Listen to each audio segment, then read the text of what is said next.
It is a completely normal day of the year 2008, except a group of scientists are doing an interesting experiment in a lab. They are making a bunch of rats exercise. The rats have the complete freedom to exercise whenever they want, and as expected, their physical health improves and their brain also changes in a good way. They repeat the exact same exercise, but this time, the rats are forced to exercise. When they stop exercising for a certain period of time, they are shocked. Both of these groups were doing the same exercise for the same amount of time. One group gets all the benefits of exercise, but the other group is traumatized. They get almost no benefits of exercise, and their stress hormones are completely off the roof.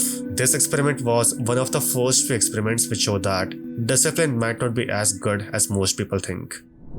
So let me tell you a story from a few months ago. In India, a huge festival called Navratri is going on. It is one of the best festivals of India. The whole city is decorated. There are so many stalls where people sell things, and there are so many games for kids to play. But most important of all, it is a dancing festival. People basically form their own groups. They go to a ground and start dancing with all the other groups.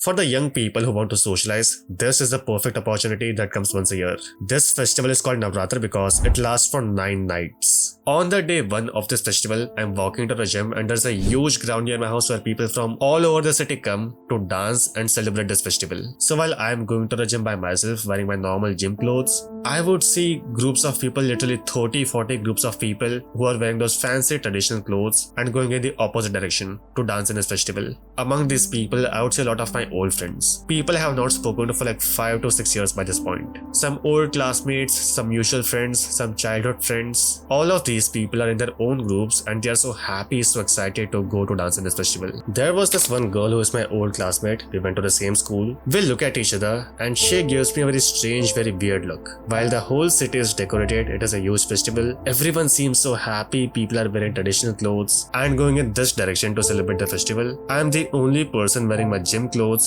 going in the opposite direction, and has a very boring expression on my face. We talk to each other, she asks me where I'm going and I say that I'm going to the gym. And hearing that, she is so fucking disappointed. In my mind, I think that fuck you, I care about my health. We will see who is disappointed when you get cancer or something. I like to take pride in my self-improvement, even if it means sacrificing everything and being the odd one.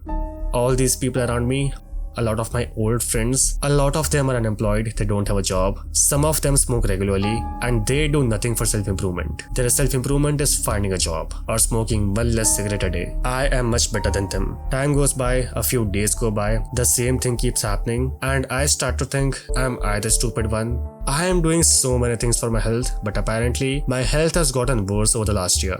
According to my medical reports, I have made hundreds of YouTube videos, spent thousands of hours editing them, but my subscriber count is not increasing. And even though I have a job, I make a lot more money compared to most people my age. These people, these normal people still seem way more happier compared to me. And here's the worst part. Even after doing so many things, I still felt like I was not doing enough. I wanted to add more habits like meditation, reading books, but I literally don't have any time for that. My whole day revolves around creating YouTube videos, editing them, then there is my job as a programmer, and by the time I come home from the gym, the whole day goes by. I have no time for doing anything anymore. One of the biggest regrets people facing death have is working too much when they were young. So much so that they don't spend any time with their friends or family. Time goes by, months go by, years go by, and before they know it, they are all alone. No friends, no family, they only have their money. And sometimes not even that. And I don't want to end up like that. So I realized that something has to change, but I don't know what. And after trying a lot of things, the answer came down to a thing called as system. Hard work, motivation, discipline, they sound so nice, but after a certain point, they are not going to help you. Discipline makes sure that you work hard even when everything is against you. But a system makes sure that nothing is against you and everything supports you. The fundamental principle of creating a system is assume that your worst traits are permanent. If you lack confidence, assume that you're never going to be confident. If you're lazy, assume that you're never going to be disciplined. You are always going to be lazy. And think about how can you get what you want without changing any of that. Is there a way to get what you want without relying on discipline and hard work? In my case, for example, There are a few things I did to create the system. The number one thing was automating video editing. I basically wrote a bunch of code with the help of a few things, and that piece of code saves hours of my time, literally 4 to 5 hours for every video I make. I also bought this gaming mouse which has a lot of keys on the side, as you can see, and every single one of these keys has a sequence of shortcuts. So for example, on pressing button number 1, this sequence is executed, which increases the playback speed of the video I'm editing by 50%. I can watch a 1 hour video in 40 minutes just by pressing this one single button, and there are multiple buttons like this. I also started using double displays, a lot of video editing plugins, and a lot of other tools and applications to automate my work as much as possible. And at this point, editing YouTube videos is like operating a machine. I only have to think what I want to do and the machine does that thing. I only have to give the instructions. Keeping technology aside, all the other small good habits I need to do, I made them hundreds of times more easier to do. So for example, if I want to drink more water, but I'm a lazy person, I don't want to get up, go to the kitchen, get some water, I would take a huge bottle of water, fill that when I'm in the kitchen, and put that on my desk. Whenever I'm bored, I have nothing to do, I just take the bottle and drink the water. Meditation is difficult, it is very boring, so as a lazy person, I do a different kind of meditation called extroception, where you keep doing what you're doing, but do that with more focus. You avoid multitasking or overthinking.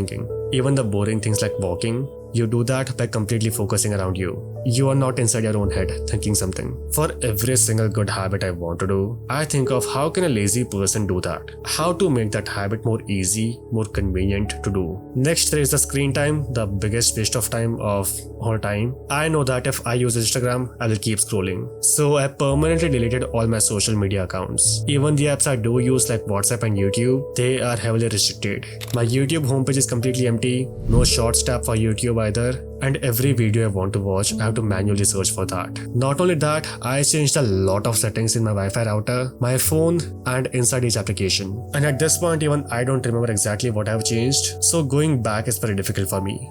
Scrolling on Instagram is more difficult for me than editing YouTube videos. And if you want to go this extreme with your social media usage, go to my Patreon page. There is a complete guide about how to reduce your screen time. There are 2 versions of the guide. One is for normal people who just want to reduce their screen time. The other one is for extreme people like me who don't want any social media at all. I also made a lot of changes in my sleep, my diet, and my exercise intensity. All things considered, I have a lot of free time now. I save easily over 15 to 20 hours per week at least, and the best part is I'm not even close to being done. There are so many things I can optimize even further.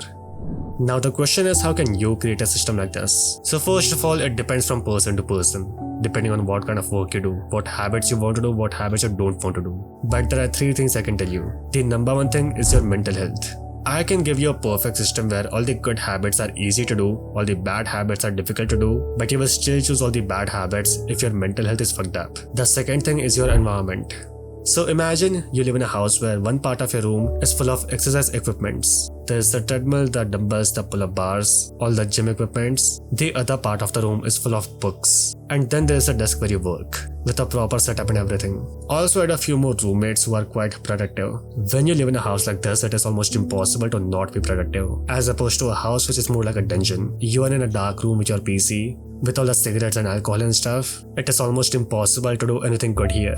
Realistically speaking, it is not possible for people to buy a new house just for being more productive. But what you can do is change your current room, adjust a few things here and there, buy a few things which are quite cheap to make yourself more productive. For example, weighing machine, hand grippers, a fancy bottle of water. Even if you don't end up using them, just looking at them is going to remind you that you are trying to change yourself. And lastly, there is the actual system. To learn how to create a system, go to my Patreon page. It has all the tools that I use, all the Notion templates, progress trackers, applications, everything. And yes, it is paid, but it costs less than your lunch. So it is totally worth it.